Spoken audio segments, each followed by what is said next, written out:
Pemandangan tak biasa terekam di media sosial dan jadi sorotan. Bila biasanya jalanan ibu kota Jakarta macet lantaran padatnya mobilitas kendaraan, kali ini macetnya lantaran rombongan kambing melintas di jalan layang non-tol Kasablanka. Rombongan kambing tersebut sontak membuat arus lalu lintas tersendat. Flyover Ke belakang macet tuh. Kasablanka tambak macet. Kita lihat penyebabnya apa. Jeng jeng, ada rombongan kambing kabur, nggak mau dikurbanin. Mana kabur dari mana lagi dia ini? Mau lagi kelihatan tambak gitu lagi ya. Iya lo ke belakangnya. Macet banget. Mereka nggak mau dikurbanin, bentar lagi itu ada. Iya.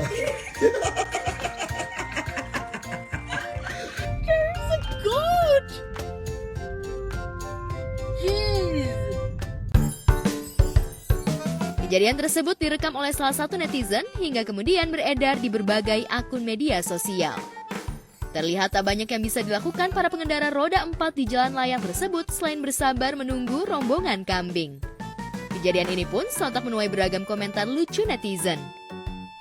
Ada-ada aja ya sebenarnya, karena gini, motor aja, karena gue dulu pernah tinggal di daerah situ ya, motor aja naik ke jembatan nggak boleh. Kambing kok polisi nggak bisa nahan.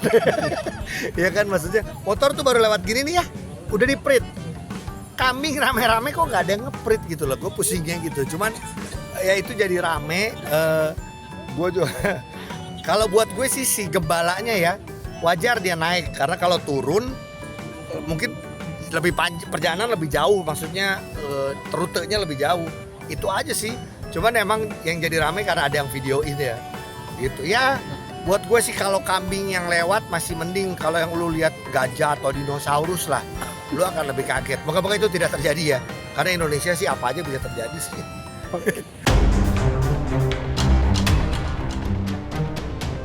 Di lain tempat, suku pedalaman di Halmahera Utara belum lama ini jadi sorotan publik. Bagaimana tidak, dari video yang beredar, terlihat masyarakat suku Togutil Halmahera, yang juga merupakan suku tertua di Halmahera, Maluku Utara, mendatangi kawasan pertambangan. Dari keterangan yang beredar, masyarakat suku primitif tersebut berbincang dengan para pekerja tambang. Kulihat ibu pertiwi sedang bersusah hati. Air matamu berlinang,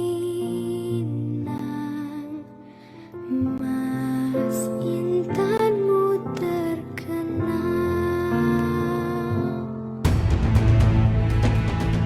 Belum diketahui maksud dan tujuannya, namun memang napak hutan yang diduga sebagian masih ditinggali oleh suku Togutil tersebut banyak yang sudah dibabat dan digunakan sebagai kawasan pertambangan. Sementara dari video dan foto yang beredar, masyarakat suku primitif tersebut juga diajak makan bersama oleh para pekerja tambang. Momen langka tersebut menuai beragam komentar publik. Ya, saya masih terkejut ternyata di Indonesia masih banyak suku primitif, namun melihat respon para pekerja yang langsung ngajak makan dan mempedulikan mereka dan berempati untuk mereka itu sangat luar biasa. Jadi saya berharap kita semua sebagai masyarakat Indonesia lebih peduli terhadap mereka sehingga mereka bisa mendapatkan hak-hak mereka sebagai manusia dan juga mendapatkan tempat yang layak untuk mereka seperti itu. Prihatin sebenarnya. Maksudnya kenapa apakah pemerintah tidak menjangkau sejauh itu? Apakah memang mereka tidak terjangkau atau tidak dijangkau, tidak terdeteksi gitu kan? Tapi dengan adanya pekerja itu terus mereka muncul kan, ya mungkin sekarang jadi tugas pemerintah untuk bisa memfasilitasi mungkin ya, merangkul, memfasilitasi, memberikan kehidupan yang layak. Dulu gue di tahun 2014 atau 2013 pernah ke pedalaman Wamena di Jayapura. Ya. Tapi ada orang pedalaman yang memang nggak pakai baju, masih pakai koteka, kayak gitu-gitu tuh masih ada gitu loh. Cuma mungkin mereka udah paham dengan ekonomi, dengan kehidupan, dengan uang, tuh udah ngerti. Hanya saja mereka ya nggak pengen berubah hanya dengan gaya hidup mereka seperti itu. Tapi kan kalau ini kan memang benar-benar yang orang primitif ya. Gitu. kaget aja sih masih ada gitu loh. Pekerja itu kan emang ditugaskan ya sampai mereka punya inisiatif sendiri ketika suku itu datang mereka ajak makan dan lain-lain. Saya harap sih pemerintah khususnya kepada pemerintah itu ada rehabilitasi mereka, dikasih tempat tinggal, dikasih wawasan, karena mau tidak mau hutan itu untuk kemajuan teknologi atau untuk kemajuan negara mungkin akhirnya terpaksa dibabat atau digundul atau gimana bahasanya. Yang penting pemerintah jikalau memang seperti itu keadaannya ada jalan keluar untuk yang tinggal di dalam sana, khususnya para suku itu.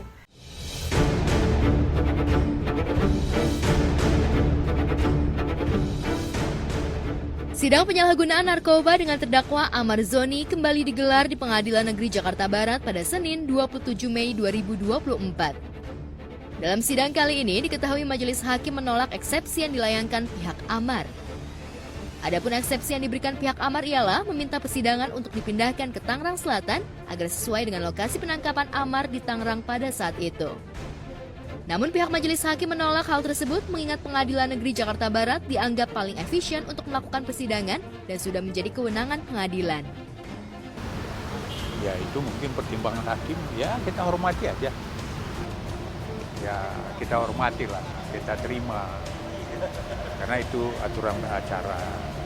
Berarti kan perkara ini akan lanjut ke pembuktian. Sementara sidang selanjutnya akan kembali digelar pada 29 Mei mendatang. Pihak Polres akan menghadirkan saksi 3-4 orang saksi untuk membuktikan siapa yang paling punya alat bukti paling kuat. Lantas apa langkah pihak Amar untuk sidang mendatang? Kalau di BAP nggak salah antara 4 dan 3 ya saksinya. Pasti kita juga akan menggali tentang alat bukti. Karena kan perkara ini kan yang memberatkan itu kan di alat bukti. Sekian gram alat bukti yang dilakukan penyitaan sekarang kan akan kita gali nanti. Ya, di kasus narkoba yang membelit Amar sendiri, masih ada satu orang yang masih masuk daftar pencarian orang alias DPO. Pihak kuasa hukum Amar mengurai menyerahkan semuanya kepada pihak polisian dan berharap segera ditangkap, mengingat penangkapan DPO ketiga juga masuk menjadi pertimbangan dalam kasus yang membelit Amar. Untuk DPO yang ketiga ini belum ditangkap, tapi kan pihak penyidik Polres Jakarta Barat kan udah menerbitkan DPO. Ya pasti dalam pencarian pihak penyidik. Dan DPO itu kan nggak akan pernah berakhir. Dan nanti itu kan jadi pertimbangan oleh hakim juga tentang kepemilikan masalah ganja ini. Sebenarnya lebih lengkapnya kalau ditangkap semua kan. Sementara itu, meski hingga saat ini Amar masih berada di balik jeruji besi, namun mantan suami Irish Bella tersebut rupanya punya keinginan yang sempat diungkap kepada kuasa hukumnya terkait keinginan berkarir lagi dan menebus kesalahan-kesalahan yang sudah diperbuat. Benarkah Amar benar-benar sudah taubat dan ingin membina karir untuk mata pencaharian kelak jika sudah bebas? Ya, dia akan menebus kesalahannya. Ya, tentu dia akan membina karirnya, dia mata pencahariannya. Kemudian kami kan monitor juga kegiatan dia. Ya, olahraga, ya banyak ibadah, banyak yang bermanfaat lah.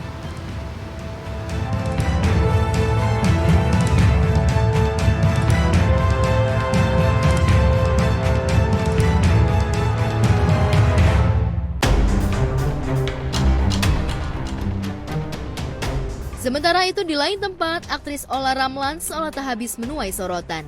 Belum lama ini penampilan Olla memang jadi sorotan publik lantaran tampilan Olla dianggap terlalu seksi saat mengenakan hijab. Ditemui awak media, Olla menanggapi santai perihal gaya fashionnya yang kerap dicibir sejumlah netizen.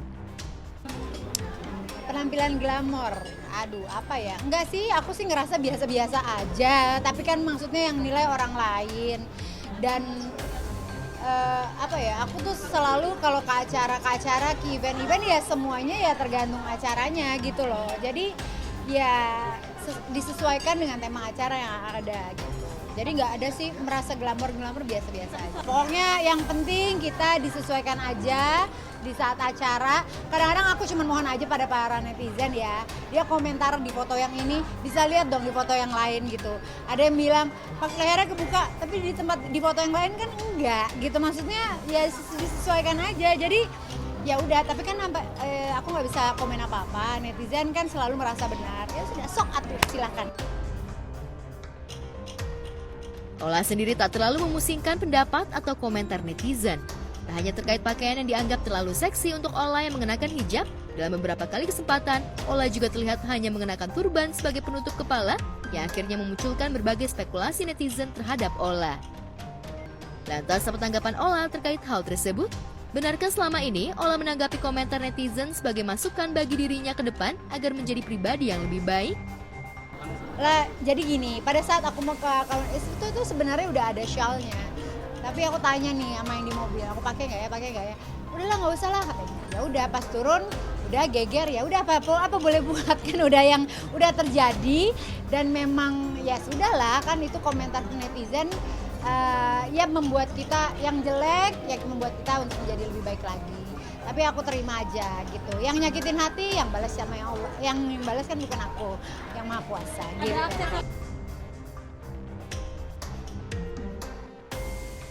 Ya, bukan hanya soal penampilan Ola yang disorot publik, kehidupan asmara ibu 3 anak tersebut juga jadi sorotan. Pasca berpisah dengan Aufar Hutapea, Ola memang belum terlihat dekat dengan seorang pria. Kabar santer sempat beredar Ola balikan dengan sang mantan Aufar lantaran terlihat masih akrab. Namun kabar tersebut cepat ditepis Ola. Lantas benarkah saat ini Ola tengah dekat dengan seorang pria yang usianya jauh lebih muda darinya alias Brondong? Ya enggak, udah pokoknya.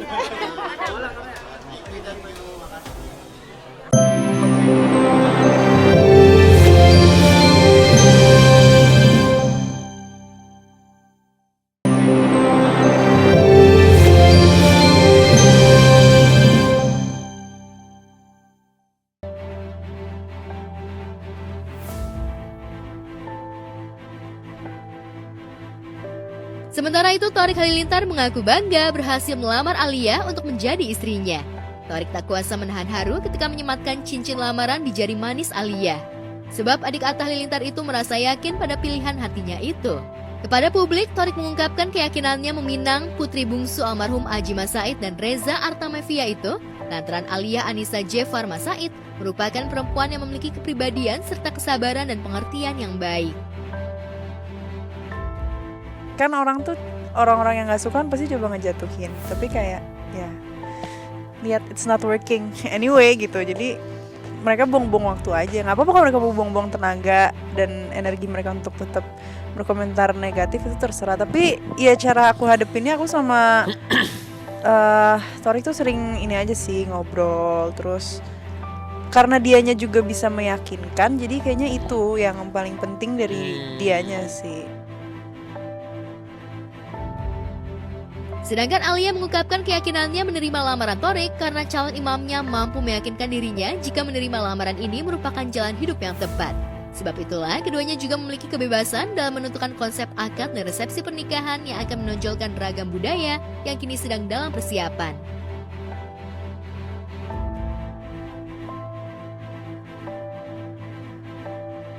Kini keduanya tengah mempersiapkan acara lamaran secara resmi yang akan dihadiri oleh keluarga besar keduanya.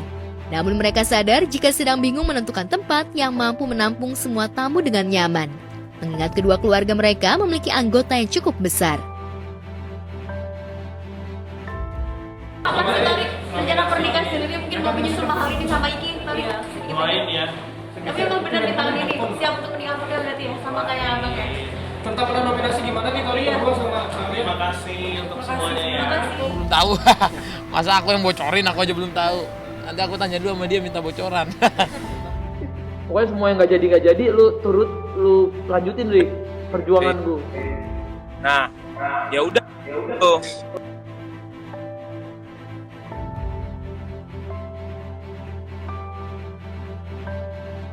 Pengantin baru Rizky Febian dan Mahalini kembali mencuri perhatian. Keduanya terekam kamera sedang berdebat alias bersih tegang satu dengan lainnya. Momen pertengkaran bermula ketika Rizky Febian sedang asik main game online di komputer bersama dengan Nanang. Nanang inilah yang memberitahukan kepada pelantun menua bersama jika Mahalini meninggalkan komentar di kolom live chat. Aku telepon kok nggak diangkat? Rizky Febian pun auto panik. Saya pantau di kolom komentar sepertinya ada wakil presiden, Tuan. Siapa tuh? RI1, Tuan. Siapa RI1 tuh?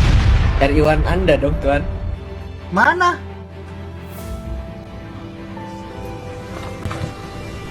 Ya Allah!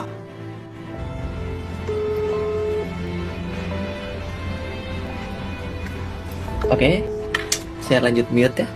Makasih, Mas.